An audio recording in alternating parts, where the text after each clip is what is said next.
Jadi saya akan menjelaskan tentang latar belakang, latar pemanfaatan inovasi digital dalam pembelajaran menjadi tuntutan di era pendidikan modern.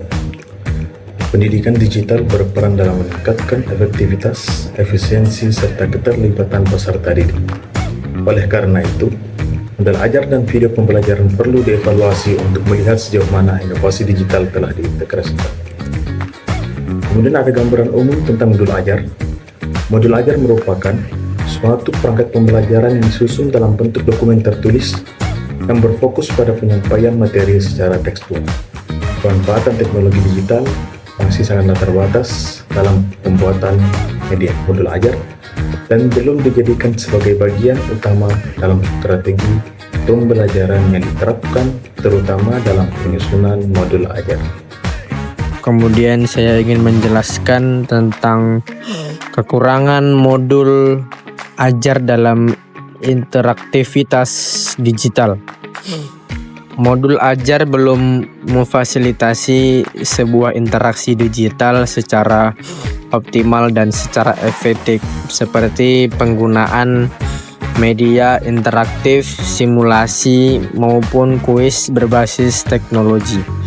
Kondisi ini menyebabkan suatu keterlibatan peserta didik dalam mempelajari dan menjadi kurang aktif. Kekurangan modul ajar ini dalam asesmen digital. Proses asesmen pada modul ajar yang masih dilakukan secara konvensional dan belum memanfaatkan platform penilaian digital. Hal ini menghambat suatu guru dalam memperoleh data-data pembelajaran secara cepat dan akurat untuk mendukung evaluasi yang berkelanjutan. Kemudian, gambaran umum pada video pembelajaran. Video pembelajaran ini berupa rekaman praktik yang mengajar yang bersifat satu arah. Kemudian video ini lebih difungsikan sebagai dokumentasi proses pembelajaran dibandingkan sebagai media pembelajaran digital yang dirancang secara interaktif. Kekurangan video pembelajaran dalam interaktivitas. Video pembelajaran belum dilengkapi dengan unsur interaktif seperti pertanyaan, reflektif, atau kuis di dalam video. Akibatnya, peserta didik berperan pasif sebagai penonton tanpa adanya stimulus untuk berpikir kritis. Selanjutnya, kekurangan video pembelajaran dalam aksesibilitas digital. Video pembelajaran belum sepenuhnya memperhatikan aspek aksesibilitas digital seperti ketersediaan subtitle atau transkrip. Selain itu, ketergantungan pada koneksi internet yang stabil menjadi kendala bagi sebagian peserta didik. Selanjutnya saya akan menjelaskan ada kelemahan integrasi modul ajar dan video pembelajaran, yaitu integrasi modul ajar dan video pembelajaran yang belum sistematis menyebabkan kurangnya keterkaitan dengan aktivitas digital lanjutan dan asesmen berbasis teknologi. Hal ini menghambat pengelolaan pembelajaran digital. Selanjutnya ada rekomendasi solusi 1, yaitu mengembangkan modul ajar dengan media interaktif seperti kursus online, simulasi dan multimedia yang berbasis digital untuk tingkatkan partisipasi aktif. Siswa dapat berinteraksi melalui elemen seperti kuis embedded atau drag and drop activity yang berintegrasi dalam modul.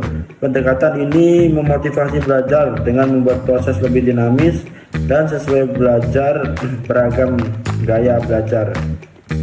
Selanjutnya ada rekomendasi solusi 2, yaitu integrasi keduanya ke Learning Management System (LSM) seperti Google Classroom, Moodle, atau Edmodo, yaitu untuk pengelolaan sistematis unggah modul dan video sebagai satu paket dengan melengkapi dengan fitur pengumpulan tugas otomatis, forum diskusi, dan penilaian berbasis CI. Manfaatnya mencakup tracking progres siswa real time serta umpan balik instan sehingga pembelajaran lebih efisien dan terukur. Selanjutnya ada rekomendasi solusi inovasi digital. Video pembelajaran sebaiknya dirancang lebih interaktif dengan menambahkan pertanyaan reflektif, singkat, serta subtitle atau transkrip. Dengan demikian, video dapat menjadi media pembelajaran yang inklusif dan efektif bagi seluruh peserta didik. Kemudian ada kesimpulan dari segala penjelasan yang sudah dijelaskan tadi oleh teman-teman. Kesimpulannya, berdasarkan hasil analisis dapat disimpulkan bahwa modul ajar dan video pembelajaran belum memanfaatkan inovasi digital secara optimal.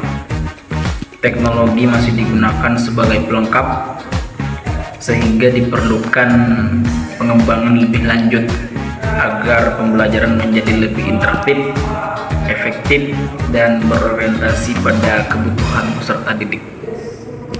Dan yang sudah dijelaskan tadi, kami mohon maaf apabila ada kekurangan dan salah kata. Sekali lagi kami mohon maaf yang sebesar-besarnya.